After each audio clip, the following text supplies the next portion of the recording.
Mandy Friedman, licensed professional clinical counselor and clinically certified domestic violence counselor, and the creator of SNAP, Survivors of Narcissistic and Abusive Personalities, which is an educational recovery program for survivors of narcissistic abuse.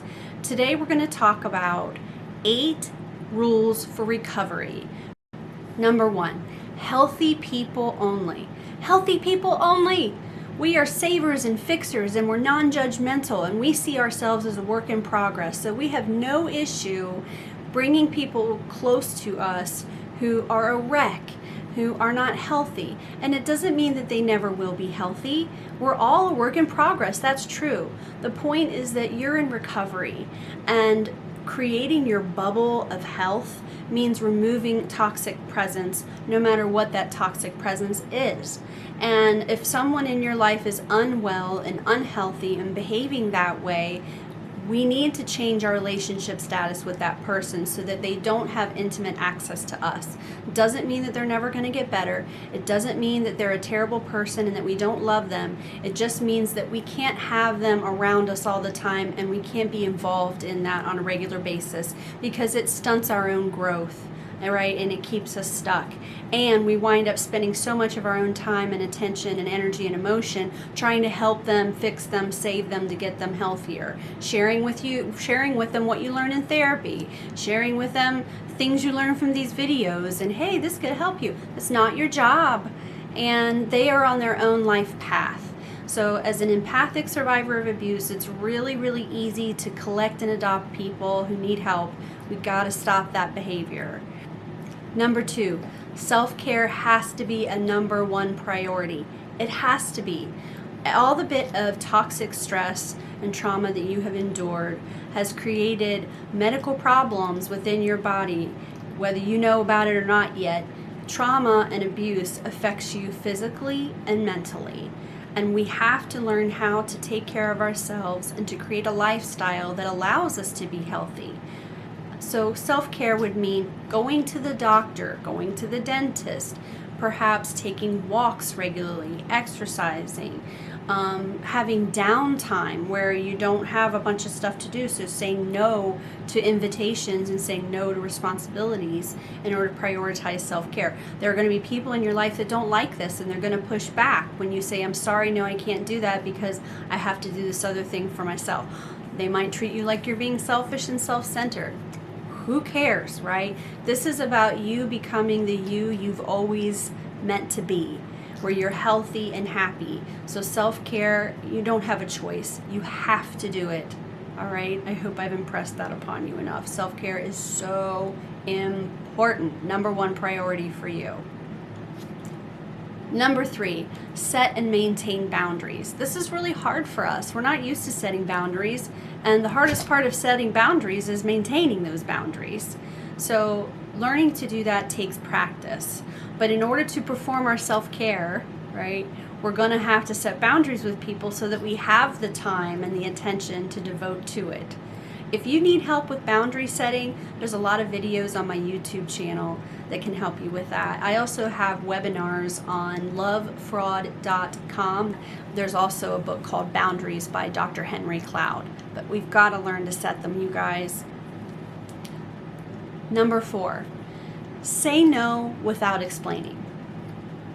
That's hard, you guys, I know. But here's what happens. When you explain your reasons as to why you're doing things, you're inviting a dialogue. But really, we're not asking the person's opinion. We're delivering information, right? So if I say to someone, yes, I did accept the invitation, but I woke up today, I'm not going to be able to make it. It's just better for me if I stay home today. Oh, really? Well, why? Because, we really thought you were coming, and so we thought, we've been looking forward. Why? Because that's what's better for me today. This is what I need to do for myself. That's it, right? And then the person should, maybe they'll be a little upset, but hey, I get that. Whatever you need to do for you to be healthy and happy. When you explain your reasoning for things, it's like, well, I thought I could come, but then I didn't sleep well, and then I have anxiety this morning, and I was procrastinating last week because I had some stomach issues, and so I didn't get things finished, and now it's all piled up on me now, and I only have a certain amount of time because next week I have... People don't need to know that. It's no one's business. And then that invites them to make comments and offer suggestions that were completely unsolicited. And then they are also going to have the opportunity to persuade you to change your mind. So instead, when you say no about something, just say no. And you do it in a kind, warm way. But you have these sort of like sound bites that you use that keep people from digging any further, which is because that's what's best for me. Things like that. Number 5, simplify your life. This is hard. All of these are hard. When I say simplify your life, I mean if you've got 3 kids, perhaps this year we're not doing sports. While you're rebuilding, while you're building and fortifying your bubble in recovery, perhaps running the children all over creation is something that is too stressful for you and for them. Or perhaps we pare it down so that they get to pick one thing extracurricular that they do to make life easier. Don't volunteer for things. Take responsibility for things. Let's say, especially in long-term commitments. Somebody says, hey, this school year on Tuesdays, can you carpool all the kids on Tuesdays? Okay, that's a big commitment. Every Tuesday for the entire school year, you're in charge of getting all those kids to school. You see what I mean? That doesn't simplify your life. Simplifying your life means not involving other people, not taking on more responsibility. If you are maintaining something, like if you're spending a lot of time keeping something working, for example, if you feel like that you're supposed to mow the grass once a week, who taught you that? You can mow the grass less frequently. Someone else told me a story that their therapist said that they get so frustrated because the kids don't wash the dishes off before they put it in the dishwasher, and then doing dishes winds up being this very, stressful thing. And the therapist gave them this best advice, which was run the dishwasher twice. Like, right? Okay, so simplify your life by saying no to responsibility, saying no to commitments, by, removing the amount of running around that you're doing. Your meal planning, for example, could simplify your life so that you're not every day trying to figure out what you're going to feed everybody. Be creative in ways that you can simplify your life. Number 6, trust your instincts. I know what you're thinking, that you can't trust your own instincts because they've gotten all scrambled. You thought you loved and trusted this person or that person, as it turns out you were wrong about them and they were misleading you and they were manipulating you. I get it. We have a hard time trusting our own perceptions when we have been gaslit or someone's been gaslighting us for years of our life. We don't know what's up from down.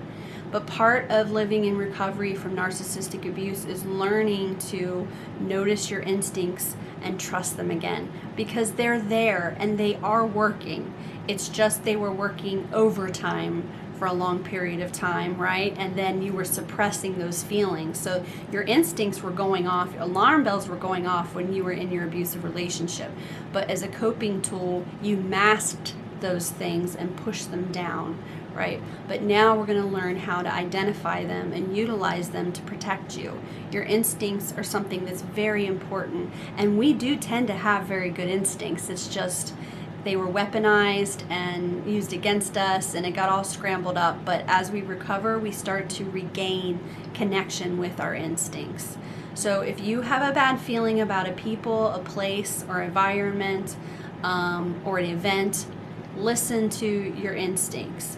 If you think that someone might have ulterior motives, maybe they do. But it's just important, especially in developing new relationships, that if you're getting an uh-oh feeling, that you start to listen to those feelings. Number 7, get plenty of rest and sleep. Right? Especially if you have kids or a baby, or a husband who snores.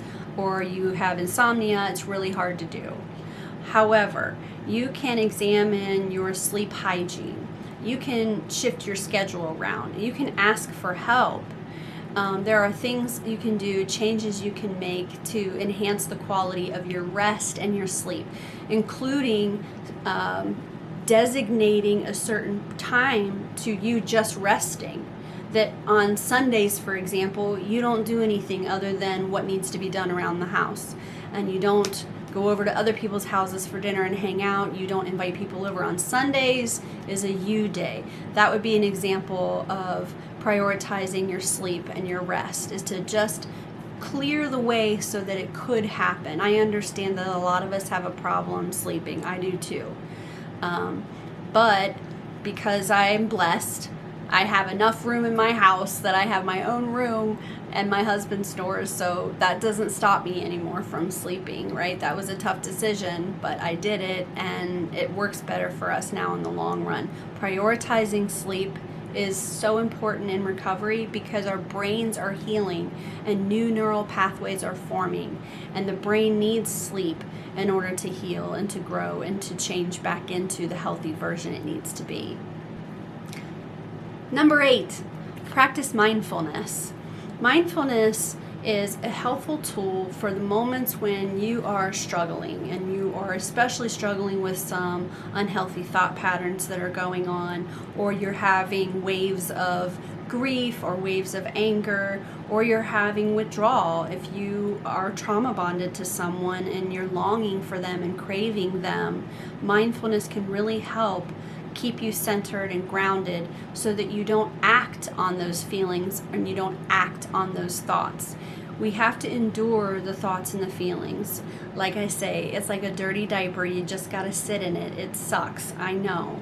But mindfulness can help you in that moment find a better thought pattern for you, a thought path that is healthier.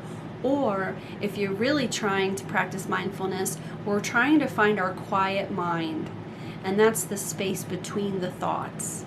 And mindfulness sometimes is presented in a very spiritual, meditative way.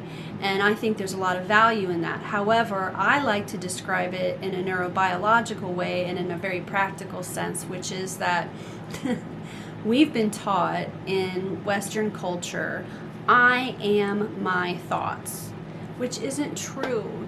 Your thoughts are a byproduct of your brain functioning, and the brain is here to help you navigate the world, to stay alive, to maybe procreate, to find connection, and to also make sure your body's working fine. But thoughts are just like anything else that the brain does for you, no more meaningful, right? Our stream of consciousness is not who we are.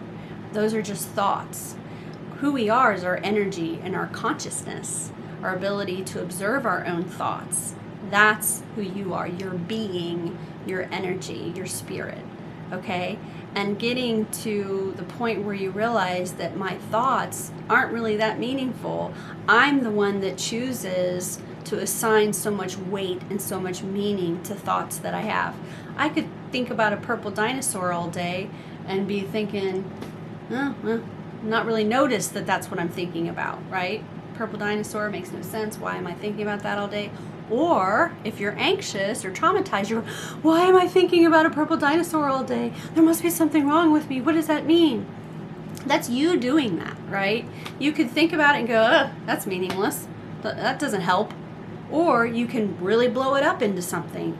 So learning to choose which thoughts you pay attention to and how much meaning you give them is also a product of practicing mindfulness, and it can really help you endure some of the most uncomfortable parts of this process of recovery. Okay, I hope this video was helpful. Hey, therapists need affirmation too. Please like and subscribe. Thanks for watching. Bye.